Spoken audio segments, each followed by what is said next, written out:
Praise the Now I sun. can't hear you again. I'm gonna do it again. Praise the sun.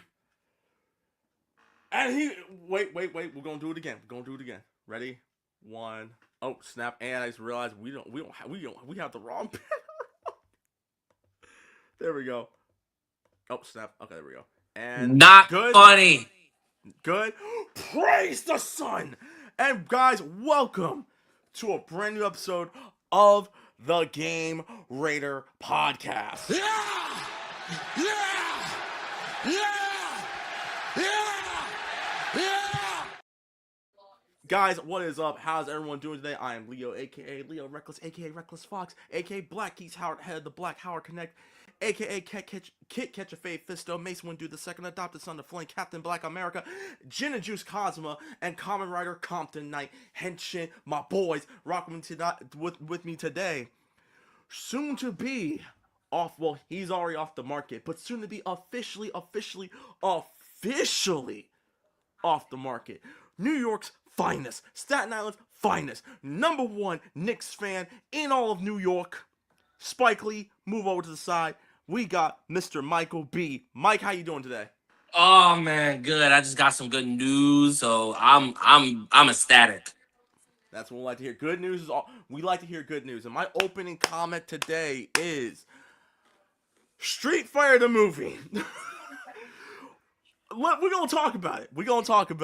But before we get into it, we gotta do some housekeeping really quick. If you are brand new to the podcast, well, thank you guys so much. We are be sure to follow us on Twitch. Well, my Twitch. Follow us on YouTube and Facebook. YouTube.com/The Buttery Show. Like, share, and subscribe. Facebook.com. Be sure to like and follow. And Twitch.tv/Reckless Fox. That's my place because we stream on 3 platforms.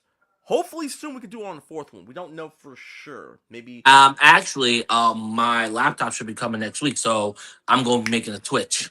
Hell yeah, there you go. Chat, we love you. We adore you. Shout out to all y'all who keep coming. We appreciate y'all. And you want to get a hold of any of us? Follow me on twitch.tv/RecklessFox.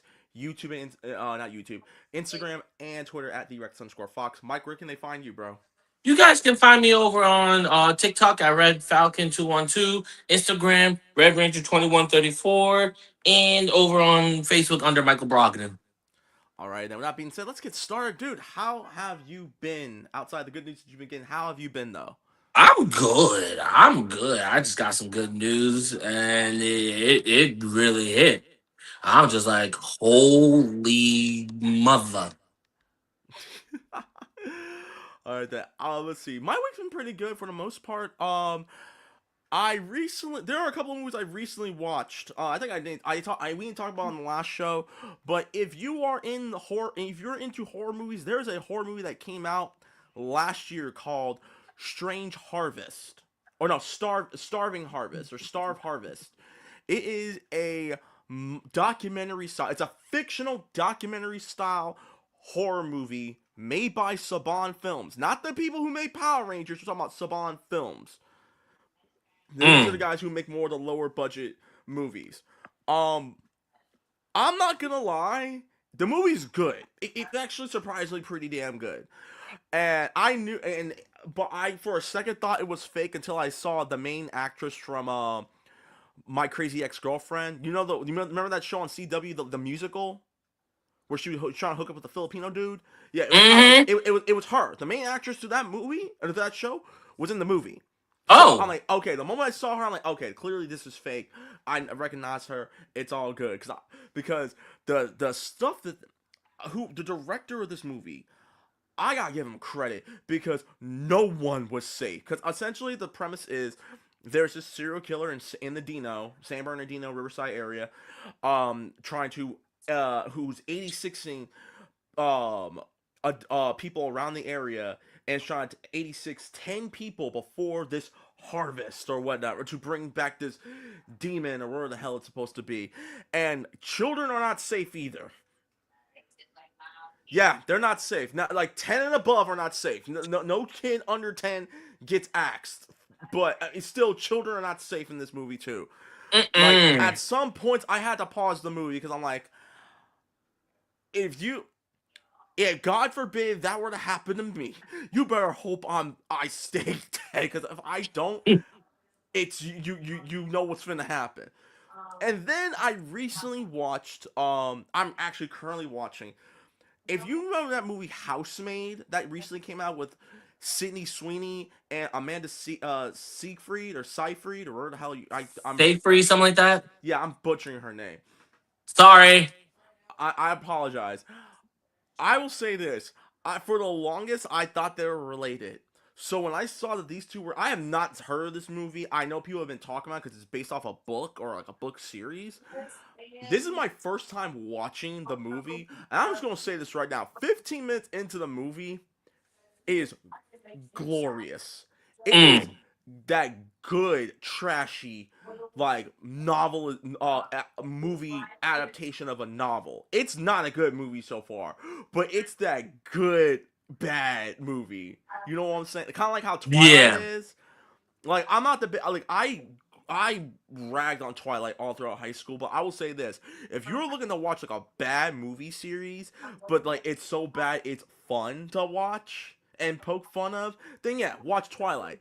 This movie's up there, and it's only been 15 minutes. It is cringe, as like the younger kids like to say everything's cringe. It No, is everything is cringe. mid. Yeah, it is. Yeah, no. See, here's the thing. We have something for that. It's this. Mid. Speaking of which, shouts to my boy Darby Allin, the new All Elite Wrestling World Heavyweight Champion. He beat MJF. What, 3 days after after MJF beat Kenny Omega at Dynasty? Darby Allin's the new world champion. Now, I was expecting for him to be the world champion at Double or Nothing next month. But what a way to throw a monkey wrench into WrestleMania weekend. By the way, it is WrestleMania weekend, and I will say this: if you are down, next week we will be covering the results of WrestleMania on the show. If you're down, I'm down. I'm all right. Cool. So, people, if you're wrestling fans in the comments section, be on the lookout. We will be reviewing WrestleMania next week for the first like maybe 10 minutes of the Game Raider podcast. So be on the Yep. lookout for that. But no, going back to Housemaid. Housemaid is not good so far. I busted up. Spoilers. So I think maybe or maybe not Amanda's character has multiple personality disorder or maybe she's bipolar because she goes off on Sydney Sweeney's character because you threw Mm. away my presentation. Her husband, who is super nonchalant, he's like this. It's like, did you type it? Did you copy it? I wrote it by hand, throwing things. I'm like, this is gonna be the funniest I have watched today. And well, the movie I'm watching Uh huh. is actually Wicked for Good. I heard. I've not watched. Funny enough, I've not watched Wicked. I have not watched any of the Wicked movies. I gotta put you on. I know. And then oh, I know what movie we will be reviewing at some point. It's The Long Walk. We gotta review that movie. But listen, the movie that made me cry, I don't care what anyone has to say, A Walk to Remember. A Walk to Remember. Okay. Wait. Is that the one with Bradley Cooper and No, that's A Star is Born. Oh, okay. That's the one with Mandy Moore. Oh, okay. Okay. Okay. Like literally, I cried like a baby. I don't care.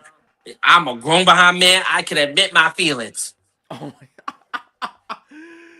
Oh my god. Anyway, with that being said, guys, let's get started. So our big piece we're gonna be talking, we got some stuff to talk about, and we will be doing our live reaction to the Street Fighter movie trailer. It just dropped this Mm-hmm. morning. We both have seen it, but we will do our reaction. Now that we've seen it, we'll do a reaction with you guys. So stay tuned. Stay tuned. Do not leave. If you want to be here for the reaction for the Street Fighter movie trailer, stick around. I don't know if there's a Mortal Kombat trailer too. If there is, Yeah, cool. there is. There is. Send it to me. But All let's right, get started. all right. So, Bloodborne, as you can see in the title, Bloodborne the movie is happening, ladies and gentlemen. It just got announced recently, and I'm gonna share this with this is coming from IGN. Give me a second. So, Bloodborne, rated R animated movie in development with Jacksepticeye producing. Sony Pictures announced at CinemaCon on Monday this past week that they are making an R-rated this week, my bad, an R-rated animated feature film based in the video game Bloodborne. While no details on the movie's plot were revealed, it's expected that it will follow a hunter battling beasts in the city of Yarnam. I don't play Bloodborne, so by all means, people, like, this is for you, honestly. There was no Yeah. announcement of the film's director, screenwriter, voice cast, or release date. The Bloodborne movie is produced by PlayStation Productions, lyrical animation YouTuber and gamer Sean McLowan, aka Jacksepticeye. Lyrical Media is a co-financing the Bloodborne movie with Sony Pictures. Again, I don't play Bloodborne. But I know a lot of you guys on here probably do play Bloodborne. Have you played Bloodborne? And are you excited? No, you haven't. Okay, so we're gonna be going into this movie. There's no release date, but we're gonna be going into this movie blind because I have no idea what Bloodborne is. I only know about Dark Souls, hence why I praise the sun. However, I'm excited. I understand that a lot of people. I will say this. I know that a lot of people are really skeptical because Jacksepticeye is going to be working on the movie too. But last time I checked, and I had to look this up, Jacksepticeye is one of the biggest Bloodborne fans on Earth. Yeah. So why not give him the keys to Bloodborne? That's like, and I wanted to talk about this because I think if you are someone who is a huge fan of a franchise and you are well known in the community for that by either playing the game or let's say if you are a big fan of a movie or a franchise and you have worked on it, like if you have been voice acting, yeah, I think you have you do have the right to give your opinion, and I think executives should listen. Sam Whitworth. Because who else knows the product better outside the creator, but hardcore fans have been following for years. Sam Whitworth. Anyways, so yeah, Jacksepticeye is a great, I think is a great choice to be to work the helm of Bloodborne and whatnot. I agree. Which also makes me go into this. Disney, give Sam Witwer the keys. Give Sam Witwer the keys. We love Dave Filoni. Don't get it twisted. But also, get Sam Witwer the keys. That is all. Or, yeah, that's all. That's all. I can't really say anything else. Thoughts? Go ahead, thoughts. No, I agree with you. Give him the keys, dang it. Give him the keys. But no, I also will say this. I think making Bloodborne an animated film is smarter as well, considering the fact that I don't know, some company that has the keys to Avatar: The Last Airbender is making a movie based in the Avatar universe that is animated, but is gonna be put in on their streaming platform because they believe that it will not do well in theaters because apparently, and this is their quote, 2D animated movies don't do well in theaters. When literally last year, Demon Slayer made millions in the box office, and it's not even an American IP. I'm talking to you, Paramount. I'm talking to you, but you know what? We're not about video games. We're not about movies. We're about video games. Even though but even though there's an Avatar: Last Airbender video game, I still have I to get it. apparently it's really good. It's if you get it, I'll get it. And we'll probably stream our reaction. Definitely. Anyways, all right. Now this doesn't really relate to gamers. However, if you are a finance bro, like if you like work the stock markets and stuff, this might be for you. And I would say, just be careful. And that is, EA is no longer a public stock. It will not be available on the public stock market. They actually went private, and this is coming from finance content. In a move that sent shockwaves through the technology and entertainment sector, Electronic Arts, or Nasdaq. That's what they go by on the stock. If you were to buy their stocks on the stock market, like on Robinhood, has finalized the transition from a public mainstay to a privately held titan.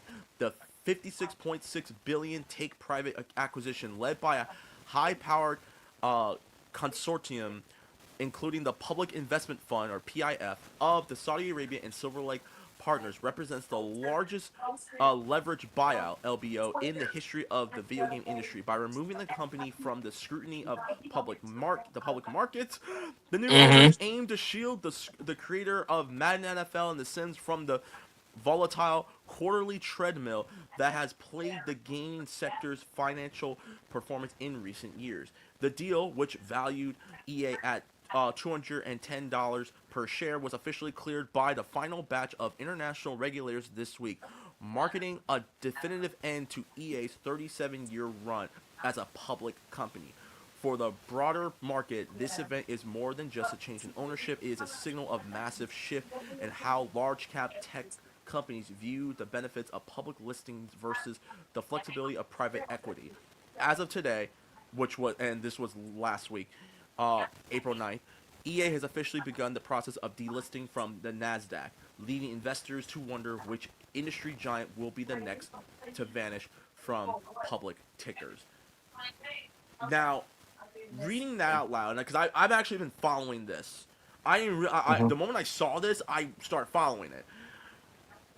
So, do you know how most gaming companies have like a quarterly review? Yeah. So EA does no longer has to do that. Now that it is privately owned, and now it is a private stock, it no Mm-hmm. longer has to worry about that. Oh wow. That's that. So that's what it meant by public scrutiny. Because let's just listen. I'm gonna keep it a buck 100 with y'all. If y'all been following me on social media for as long as you have, you know I have a love-hate relationship with EA. Anytime EA does something really good, they do something really bad. Whether it is making angle games worse, or just straight up throwing money for no reason, or literally firing a whole bunch of people, or shutting down an entire development team that's in their sector that already made them billions of dollars, millions or billions of dollars off of one game. Visceral is a key example of that.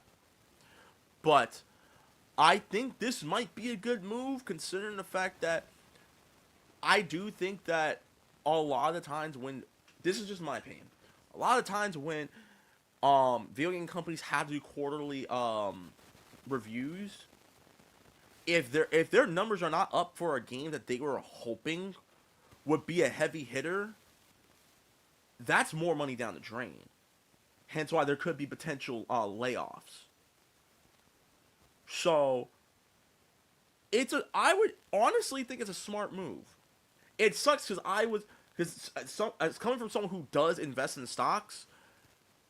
Obviously, I was not gonna I was not gonna buy a share from EA because that's $210 per share.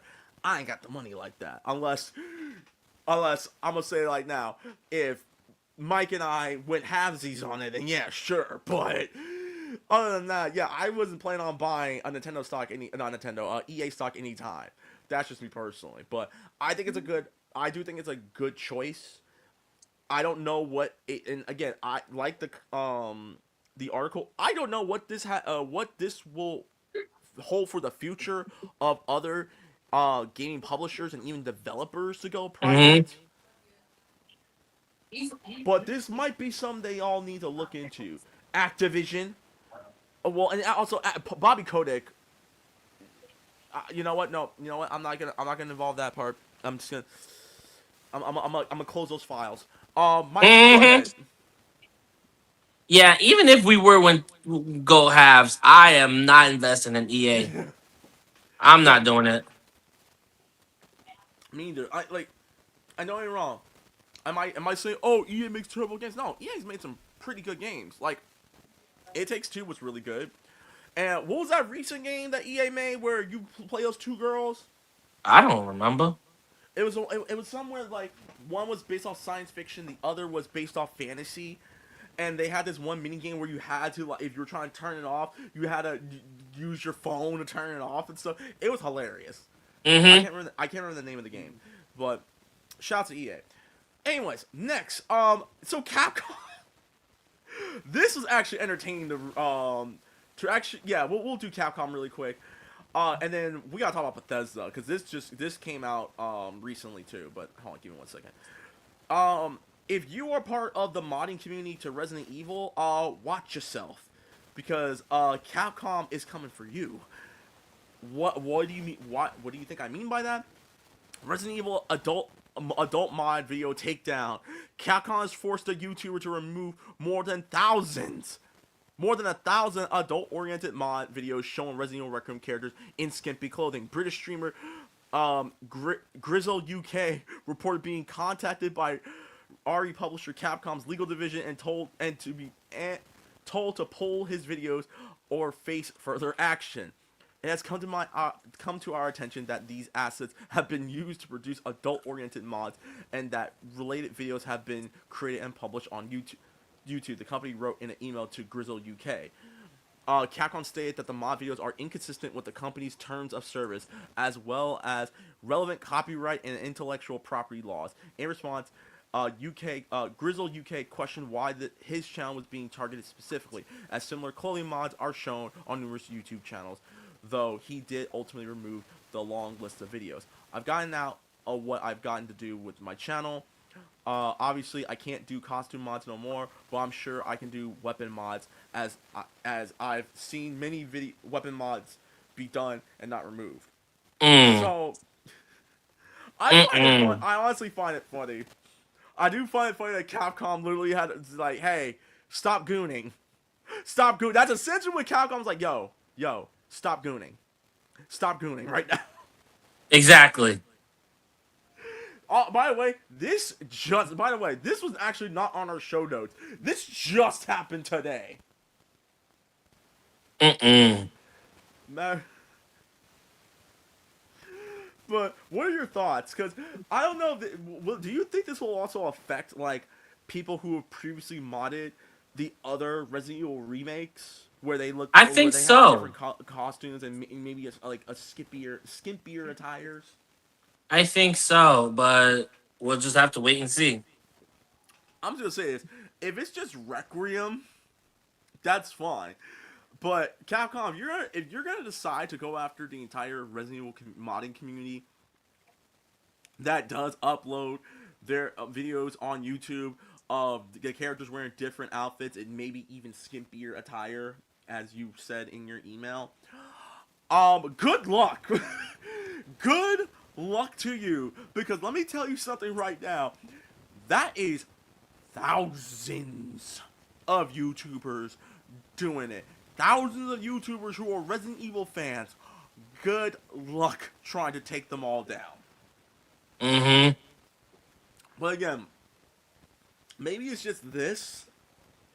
Hopefully it's just Requiem. I'm not sure. I haven't played Requiem, so I can't tell you. Because how many times have we seen a Thomas the Tank Engine mod in Resident Evil? You remember in Resident Evil 2 Remake when they had the Mr. X and they modded him to look like Thomas the Tank Engine? Yep. Or, no, here's my favorite one. They modded Mr. X and they had a Chucky doll. So you're running away from Chucky, who, mind you, they upped his speed a little bit, and every time Chucky does touch you, you hear the Brad Dourif laugh. The guy who voices Chucky, you hear him laugh. Yeah, that's not creepy at all. No, you know it's not creepy? A doll going after you. I've said this before and I say it again. Anyone who loses to Chucky, y'all just suck. Like, punt him into the nearest wood chipper. Call it a day. Like, really. Call it a day. Like, I love the Child's Play series, don't get it twisted. I have a big problem with the fact that no one has literally just grabbed Chucky by both of his little fucking arms and just ripped him off. I don't know. Like, literally, like, I don't know if they're ever gonna make a Child's Play video game, but if they do, you see him coming after you. curve stomp, grab him by both of his arms, rip. Game over. That's it. He'll probably run around and bite you, but the bite shouldn't be that hard. It might be hard enough to break a little bit of skin, but that's about it. But I literally just poked the biggest plot hole in one of my favorite horror movie franchises. That's different. Yeah, But you did. But yeah, guys. Be honest. I'll say this to the gooning community. Just chill out. Chill out with the mods. Just Okay, breathe. chill out. Just Akuna Matata. These are guys. Remember, these are fictional characters.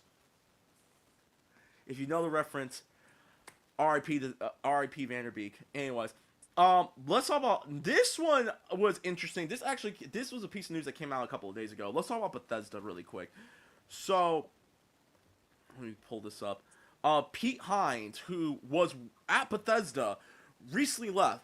Hines says he left Bethesda because he didn't want to watch it being damaged and abused. Hines, Bethesda's former vice president of marketing and PR, left Bethesda in 2023. 3 years later, after it was 3 years after it was acquired by Microsoft. So, guys, if you guys don't remember, Microsoft did acquire Bethesda, which was supposed to be a huge shift in the gaming industry. It really wasn't.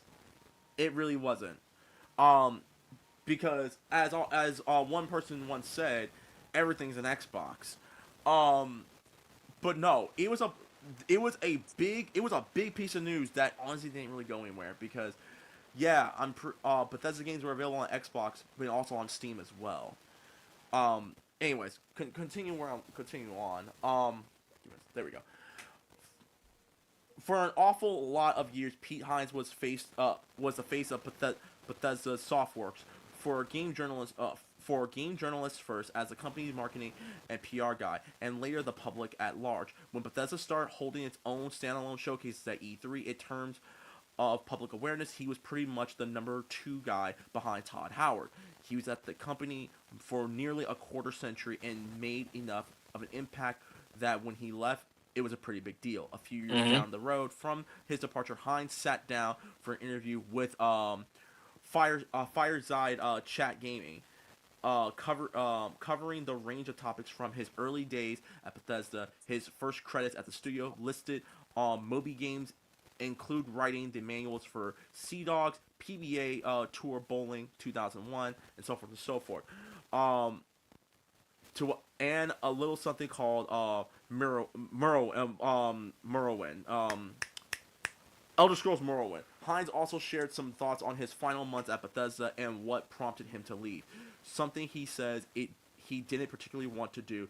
And while he doesn't speak the name Microsoft, it's not difficult connection to make. Bethesda's former Elder Scrolls lore master on. Oh no, sorry, that was reading the other part. I was staying there because this place needs me. Hines said of his decision to leave. I just hit a point of yes, it needs me, and I am powerless to do what I think needs to be done to run this place properly, to protect these people, to maintain what we worked so hard to create, which is an incredibly efficient, well-run video game developer and publisher. And when I was unable to do that, or to do what I thought my job should involve in continuing to have that place be, if not the most efficient publisher in the game industry, it was way the F up there. And when I couldn't protect it, and I saw how it was getting damaged and broken apart and frankly mistreated, abused, whatever word you want to use, I said, I'm not going to sit here and watch this happen right in front of me. And then this talks about, and by the way, it wasn't 2023, it was 2020. Microsoft acquired Bethesda in 2020. So, my bad, I made that mistake. In what was at the time the biggest blockbuster game acquisition of all time. It still is, really, except that it's dwarfed in the public consciousness by Microsoft's subsequent buyout of Activision Blizzard for $69 billion. At the time, Hines described the pairing as a perfect fit in Bethesda's announcement of the deal. But just 3 years later, shortly after the release of Starfield, he'd retired. And just days after that, Microsoft changed its Microsoft Studio structure to bring Bethesda and other ZeniMax subsidiaries more directly under Microsoft's control. Hindsight, the release of Starfield as the culminating point of his career in his 2023 retirement message, but it turns out he had to wait longer than what he expected. I was waiting until after Starfield. I knew I was leaving the year before. Every time Todd delayed Starfield, I thought, damn, I'm here another 8 months. Mm-hmm. And I'll leave it at that. Thoughts on this? Go ahead. Honestly, I say power, more power to him. I He stood up for what's right, mm-hmm. even though it got him, out of the building. But he stood up for what's right, and I think and Yeah, I think it's worth it. I'll say this. Look, I've said before and I said again, I have a lot of issues with Microsoft. I have a lot of issues on a lot of the decisions that were made at Microsoft. Hmm. One of them is the AI thing. We all know that. Yeah. But I think that him leaving, I second that. I think it was the right thing to do, because Hmm. honestly, when we really look at it, what the hell are they doing? I With don't know. what are they like? They're not really doing much with a lot with their IPs. And I know that there's supposed to be a new Elder Scrolls game coming out. Hmm. I'm very skeptical, considering the fact that Microsoft, while I understand, are trying to go back into the gaming route. I think because of everything that's going on with AI, I think people are going to look more into that and less into the game, what they're trying to produce for games. But having Yeah. said that, it is no secret that there have been plenty of developers and plenty of publishers that have that neglect and sometimes abuse um their their workers. I've Hmm. talked about it several times. I talked about it with Gearbox. I talked about it with EA. I've talked about it with Activision. It's no secret that and Naughty Dog, it is no secret that this does happen in gaming workspaces. So to see that this guy left because he didn't want to see that ship fall, I completely agree. I think he did the right thing. And honestly, I'm glad he didn't look back. Just saying. I agree. But no. Shouts to P Hines. I'm gonna read some of these questions. I'm gonna read some of these really quick. I was just about to say. Fictional characters may be imaginary, sure, but they feel real to most people. Yes, but here's okay. Here's the thing. Here's the thing. It's one thing to see yourself as that character. It's another, especially in the modding community. Hey, listen, I love the modding community as much as the next person. Y'all need to chill with the gooning. The gooning has to stop. Hmm. It like let me put it like this: there were mods for Marvel Rivals last year, and I saw it before they got taken down, where people were trying to mod like a lot of the female characters and not wear clothes. Like, the gooning has to stop, people. Please, please, please stop with the gooning, okay? That's why, like, you may like fictional characters. We all like some fictional characters, okay? Let's just, all right. We all have imaginations, but we gotta stop with the gooning, okay? The gooning is not how to I get that agree. far. But really quick, I did. Oh, speaking of going back to Resident Evil 4, I sent you this, but apparently there is, and I'm going to matter of fact, someone decided that they were going to make Resident Evil 4 again. Now you know that Resident Evil, the OG Resident Evil 4, has been on every single platform known to man, correct? Hmm. What if I were to tell you that there's a Dreamcast version of the game?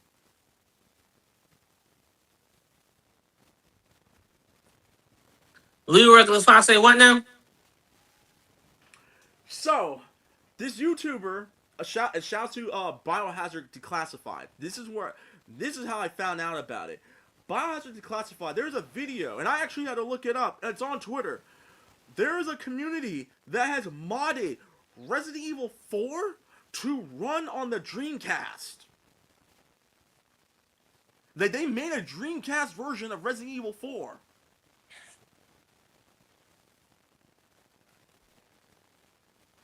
Really? Now I know what you're thinking. I know that look. You probably think I'm tripping. So I know what you're thinking. You talking to me? I done told you! Take your drunk ass home! Exactly. Okay. What if I were to show you proof? I gotta hear this. I Okay. gotta see this. I gotta see this. This is on Twitter. Shouts to Falco Gurgis. Falco Gurgis is the guy who is currently I think is it? Yeah. And this is where it says, "Excuse me, just got real for the Resident Evil proof of concept tech demo at Aspira and Phenom." So my bad. Falco Gurgis is the one who broke this out. Spiral and FEMA have been cooking up. This is running on a Sega Dreamcast. In the span of 2 days, we went from, wow, that looks pretty good, kind of like a scaled back version of RE4 that got released on the iPhone 3GS back in 2009, to talking about the technical feasibility of gloss mapping Leon's leather jacket to recreate the effect that was present in the GameCube version but was cut from the PS2 version.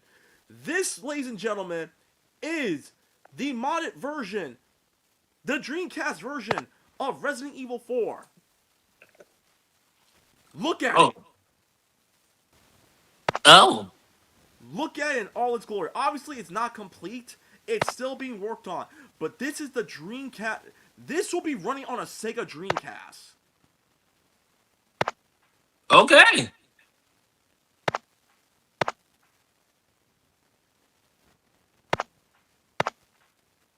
Yeah. Yes. This exists. Oh my gosh. So, if anyone like me has a Sega Dreamcast and is gonna dust that baby off, I gotta find mine. Once this does get like an official like mod release, best believe I'm gonna play this. I gotta find my Dreamcast. I am definitely going to play that. Matter of fact, I'm gonna go on Phenom's page really quick. Not Phenom, Bio Declassified's video really quick, and I'm gonna show y'all because there's more to it. Like there is like you can actually shoot zombies. Here, hold up. Version really. Shinji Mikami famously saying that he would eat his when this was posted. Look at that. This is really early stuff. This looks really fucking good, guys. Like this is running on a Dreamcast. Yes, it's not pretty. It's hella not optimized, but give this shit time. Holy shit. So this makes me wonder if the Sega Dreamcast did survive. Would we have gotten a Resident Evil 4? I think so. And honestly, we will finally find out when we actually get our hands on this. This looks amazing. It does. But no, so yeah, there you go. I definitely wanted to show y'all that really quick.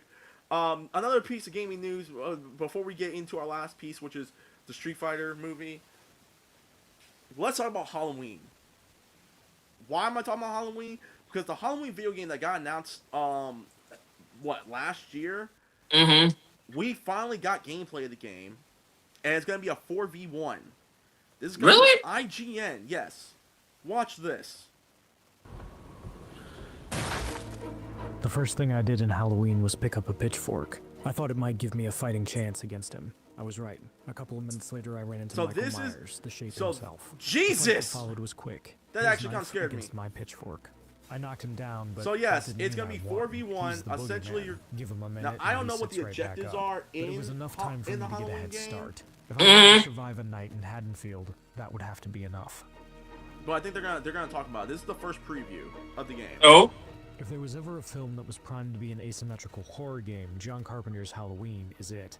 But after spending some time with it at PAX East, what makes Ilphonic's latest stand out isn't the asymmetrical horror structure. It's everything That around looks it. really Unlike good. most And asymmetrical It does. I mean, yes, isn't we just know a it's run on 1v4 Unreal game Engine where 5, Michael but this takes on looks a group of really Haddonfield good. residents. It's the story of the town of Haddonfield and what happens to that town when Michael Myers walks the streets. I wasn't just trying to save myself or the other folks I was playing with. I was trying to save the other people in town, too. Michael's here for everyone, including you, but he's especially interested in special targets, who are named NPCs scattered throughout Haddonfield. Keeping them alive means getting to them before he does, and letting them okay, know so there's essentially- a masked killer on the loose. Oh, so essentially it's what's that game? Well, not Domination. It's Dead by Daylight. no, not Dead by Daylight. I'm trying. No, it's not Dead by Daylight because if you're protecting NPCs from Michael Myers. I'm trying to think. There was a game like that, and it's a shooter, obviously. I would have said it was Rainbow Six Siege, but it's not. Crap, I can't remember. It's pretty much protect the hostage. Oh. I played. I Conversations remember are playing claustrophobic. Airsoft, and I can barely see we were what's doing around that. me. Every time I'm vulnerable. Every time he might be behind me. But once I convince the person I'm speaking to that the threat is real, we can help each other. They can call the cops, I can hand them a okay. weapon, tell them to hide, follow me, point them to any escape we've unlocked. That But sounds even then, really there are no cool. guarantees. It I can't does. stay with them forever.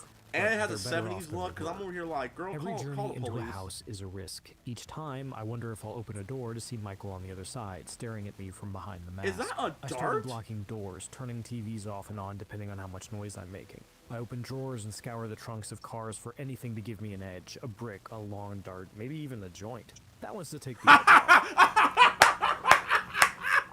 Inevitably, he's there, around the corner in the house, walking towards me on the street. Sometimes the things I've done. Hey, to keep you me know, safe end up sometimes, you backfiring. know, you I gotta- lock a door leading You got, outside, you got, only you to find know, Michael between get your myself stash and the on other exit. before you get Turn around, executed. unlock I'm the just door I've saying. just locked. Mm-mm. Hope I can make it outside before he catches me. Wait. He doesn't run, but I thought he he was doesn't gonna throw always that need to cleaver at catch that you. girl. He has a knack for disappearing into the darkness, appearing around corners. I don't always understand how, at least not initially.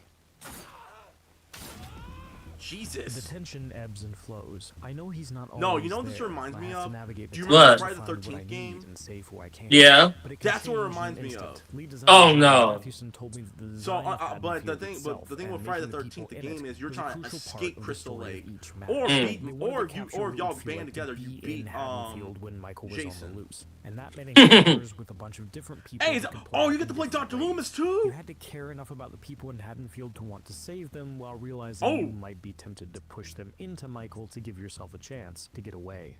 I feel it every time I pick up the phone to call the cops and the camera closes in a little tighter. Every time I walk through the open front door of a house I know I've never been inside. Every time I hear a window break. Maybe he's trying to get through it. Maybe someone's jumped out of it to get away. Sound becomes a crucial part of navigating Haddonfield. That's actually really cool. It is. Here tells me where to go and the places I should avoid. Perhaps Halloween's greatest success, based on what I've played so far, is that Haddonfield feels like a place that exists outside of me. Things happen in these houses when I'm not there. Mathewson told me that was intentional too. The environment had to be in-depth enough that you could create your own horror movie. Eventually, I do manage to escape, though not because I finally found the bolt cutters to unlock one of the map's built-in exits. Enough of us call the cops and they roll in with a police wagon, and everyone Okay. who's left makes their way over. My pickaxe was good enough to put Michael on the ground for a while, but these guys have guns. I wait until most everyone makes it inside the wagon and Here's then my jump in thing. myself. If you, I've never been if so happy to see so, the here's my cops in question my with the life. police, using the police. Mm? It's my turn as Michael. No, here's my question for the game, because this I'm actually glad we're talking about this, because this can go into a new section where we're reviewing it, if we're looking at a game that's coming out, and start asking questions. So here's mine, and I would gladly go on this dude's Twitter and ask, with the police, once everyone makes enough calls to the police, are you allowed to play any of the police officers? Where you can switch, you know how remember in the Friday the 13th game where you can switch to becoming Tommy Jarvis if Yeah. you randomly select it? I'm wondering, can you do the same thing for Loomis, and can you do the same thing for the Haddonfield Police Department as well? Number one. Number two. So is it just the police officers, or can we get like a whole ass SWAT team to pull up on Michael Myers? I don't know. No. These are like genuine questions I would want to ask the guy myself. Mm-hmm. But we're gonna we'll watch a little more, and then we'll get to Street Fighter. Cool. I get lucky early. I'm spawned right next to another player who is too focused on something else to notice when he's sneaking up behind. I pick them up by the neck and slice their throat open. Oh damn! One down. Though I know residents can sometimes come back as a sheriff's deputy or even Dr. Loomis himself. Okay, so that does answer my question. That does answer my question right there. So you can play as Dr. Loomis, and you definitely can play as people who are part of the Haddonfield Sheriff's Department. Okay. So we can go guns blazing on Michael Myers. We're going full John Wick on Michael Myers if that's the case. Michael is a different beast when I was forced to adapt to. He walks slowly, and when he speeds up, you can hear the heavy breathing behind the mask. He starts with a knife. But No, not why the black girl! Pickaxe, which makes for some truly gruesome executions. The way he swings his knife is ponderous. If you want to make sure someone doesn't get away, your best bet is to grab them. Stalking his victims long enough allows him to track them even if they get away. Locked doors only slow him down. Pickaxes and pistols might look like they hurt, but he'll just rise again. He feels like he does in the films. Oh, he just He's rose the up like boogeyman. Undertaker. But how do you put that into a video game and make it compelling to play and play against? According to Chief Creative Officer Jared Garrettson, it meant building the entire game around Michael. Phonic builds their games around the killer. They don't just slot them into an existing framework. In Michael's case, that meant watching a lot of Halloween and realizing one of the core parts of Michael's identity was being able to move around in the dark. As Phonic pitched the game to Trancas International Films, who owns the Halloween license, the pacing decisions John Carpenter made became game mechanics. Michael loves hanging out in the dark, but why? Garrettson told me that they seized on the idea that darkness allows him to... Okay, so that's... Alright, I think that just answered all our questions. So, what are your thoughts on some of the gameplay? I like it. Go ahead. Like me, I'm more of a Jason Voorhees kind of person. But seeing that, I might just play it. I will say this: I think I'm more excited about the game now that I've seen gameplay of it, and now I understand like the objectives. Because when the game first got announced last year, I'm like, okay, that's cool and all. If it's gonna hopefully it doesn't fail like well, I shouldn't say fail. Hopefully it doesn't. The community doesn't collapse the way the Friday the 13th game. Well, to be fair, the Friday the 13th game died because of the lawsuit that's been going on. And then there's the Texas Chainsaw Massacre game, which I don't even know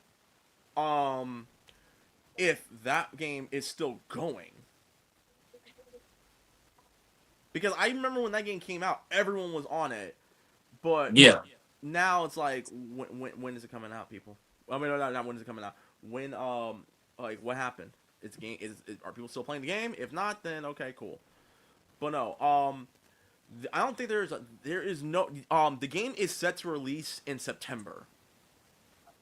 And yeah, I was gonna say there is a trailer to the game, but it's just the overview of what the project is. But yeah, I will definitely be playing that game. That's for sure. That's for sure. Speaking of game, and speaking of let me see something real quick. Cool graphics in the game. I'm not a horror person, but the artists are talented. Considering I'm an artist myself, these guys rock. Cool. And then lastly, let's talk about the Street Fighter movie. Oh my gosh! Let's talk about let's give you this guy. We're gonna show you. If you haven't watched it yet, here is the trailer to the Street Fighter 5 movie coming in 2026 this year. I got good news, y'all. Gathered here are the world's best fighters. Here, I'm gonna fast forward a little bit because I don't want to get hit with the copyright. Yeah. This is your shot at redemption. Look at that. Damn, 50. I think isn't 50 Cent now 50 himself? Like literally. Hold on, sorry, hold on.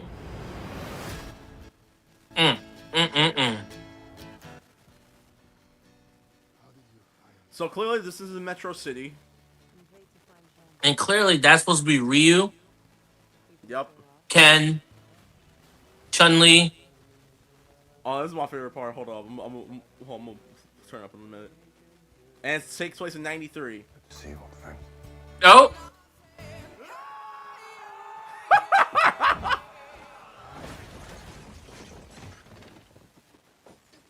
Still reckless.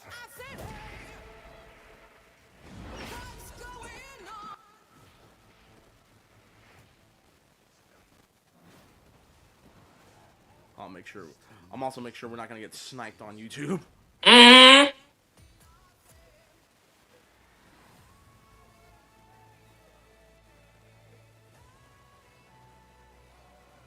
Oh, Yeah, there goes my wife's there's your favorite. wife's. There goes my wife's favorite, Cody Rhodes.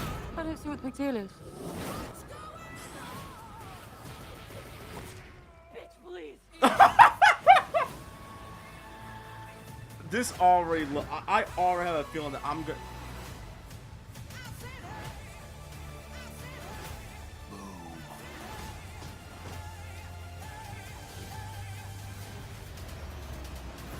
That was some abracadabra shit. Sure, you can.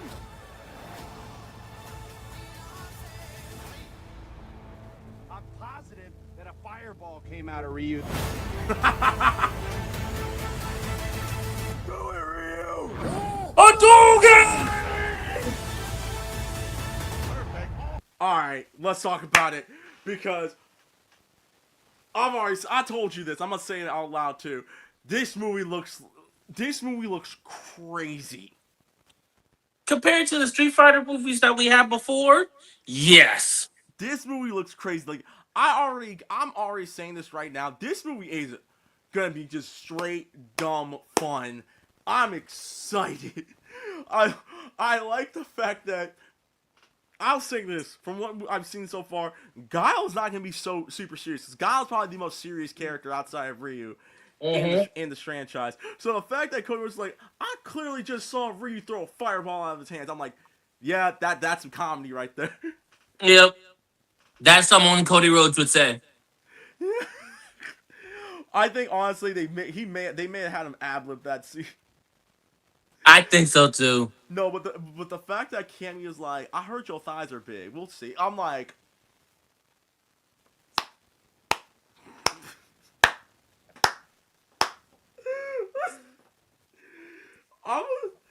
I see nothing. I see that this movie clearly is being made with love.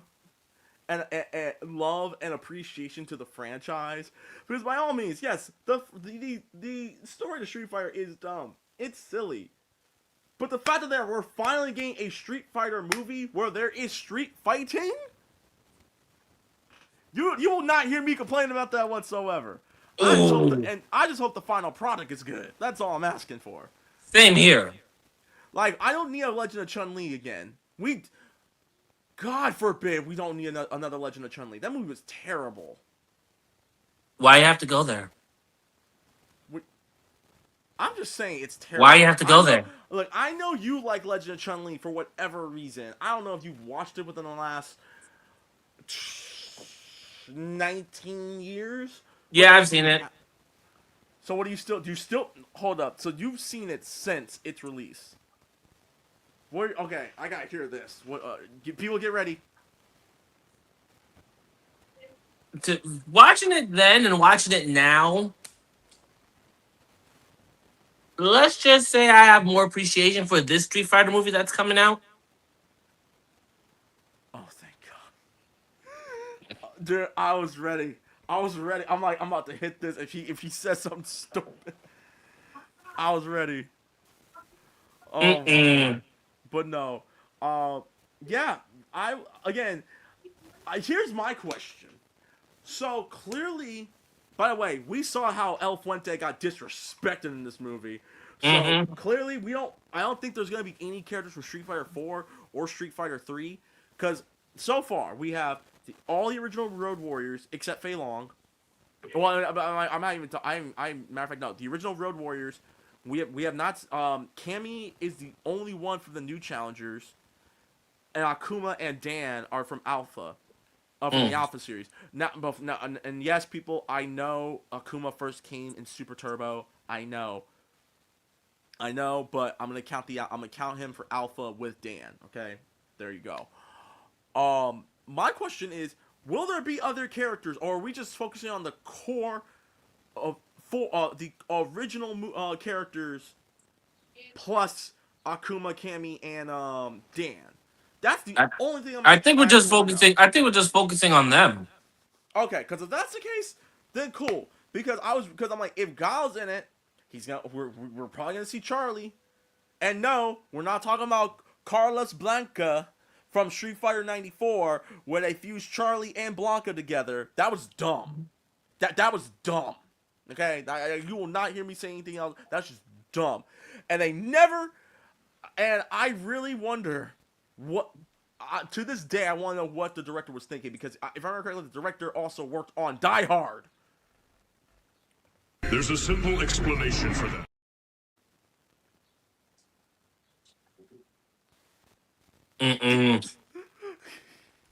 Why? Just why? I don't know. I don't know. So, but here's my thing. What are you? So clearly there is a tournament. Clearly Akuma's in it. What kind of story do you think they're going to be telling? Because from what it looks like, we might be getting a Ken redemption story. Either Ken or Ryu redemption, or maybe both. Jinx. Yeah, probably both. And considering the fact that what do you call it? Chun-Li is the one who's recruiting them. I'm also wondering whether or not she's only recruiting them so that way she can, as always, try to take out Bison. Probably. The person I was talking about who directed the '94 movie was Stephen E. DeSouza. This guy worked on Die Hard 1, Die Hard 2, Hudson Hawk, Ricochet, very underrated Denzel Washington movie, Commando, The Running Man, Beverly Hills Cop 2, Judge Dredd, Knockoff, which is like very underrated Jean-Claude Van Damme movie, Laura Croft's Tomb Raider, The Cradle of Life. He retired after 2004. So I have to wonder, bro, what the hell were you thinking when you did this '94 Street Fighter movie? But yeah, Exactly. That's exactly what I was thinking as well. And then lastly, but no, the movie comes out in August, not August, in October. Right? Yeah, October 16th to be exact, and I know where my wife is gonna be because it has a favorite freaking wrestler in it. Exactly. And then lastly, okay, I gotta ask, Mike, before I even show the Mortal Kombat trailer, it has a red band on it. Should we? No, don't do it. Don't do it. No. Okay. No. Actually, wait. We did show the Halloween game. But I wouldn't risk it. Yeah, that's fine. Okay, you know what? We'll stop there because it is a red band trailer. So we'll give you guys our reactions like next week. Okay. But I don't have any community questions. What you got going on this weekend, Mike? Go ahead. Wedding planning. Just Trying to get my coochie by now. just being me. Just being. Yeah, and wedding planning. Shout outs to my wife for taking the initiative because I was just gonna say have menage with not a menage, but you know what I mean. What? Boy meets world moment. Yo, this is a family show, dog. Oh yeah. You deserve that one. You deserve that one. This is a family show, dog. Not Yeah, like kids that, are you watching. son of a monkey. We got matter of fact here. Uh oh. I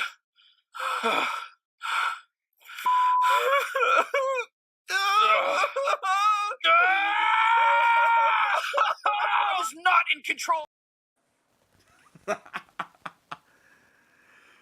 Oh my god. Sorry. Anyways, Ow! yeah, you kind of deserve that one.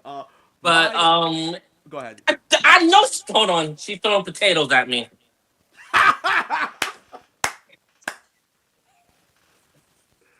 She was throwing a potato at me. Hey! Don't be saying things you don't. No. Ow! All right, I'm. While you thinking about what you trying to do this week, WrestleMania weekend. Oh yeah, This, WrestleMania. Oh yeah, definitely WrestleMania. yes, we We're will gonna be cooking. We're gonna be cooking some wings, some nachos. Who's cooking nachos? No, you can't cook them like me, boo. No. Nice try though. You know what? Nice try though. That's cute. I like it. Where's the potato at? Uh-oh. I love that effort. I'll say this. For me this weekend, I am going to be watching WrestleMania. I have my kid with me, so I'm gonna be watching it. I'm not doing this year. If y'all remember last year, I did 2 back-to-back live reactions to WrestleMania's Night 1 and Night 2. I'm not doing this year. That was way too much. That I had to do way too much moving and way too much moving. And quite frankly, everyone that I watch WrestleMania with, they're all busy. So I'm just gonna enjoy it, and I'll give y'all. We will be reviewing WrestleMania 42 next week during the show. But yeah, that's pretty much it, guys. We are done. Thank you guys so much for watching this week's episode of the Game Raider Podcast.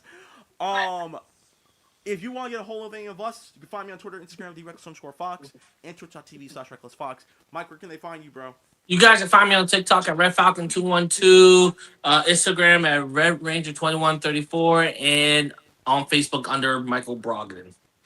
Alright then. And if you are new to The Buttery Show, be sure to like, share, comment, and subscribe to our channel, youtube.com/The Buttery Show. Follow us and like us on facebook.com/The Buttery Show. And make sure you follow and hit that notification button on Instagram at The Buttery Show. Until then, we will see y'all later. Peace. Happy WrestleMania weekend. And we'll see y'all next Thursday. Bye. And make sure you guys don't get potatoes thrown at you. Yes. Also, Pat McAfee. You suck. I'll leave it at that. Also. Yo, Stephanie Vaquer. Come here. Oh no. You can get it any day, mama.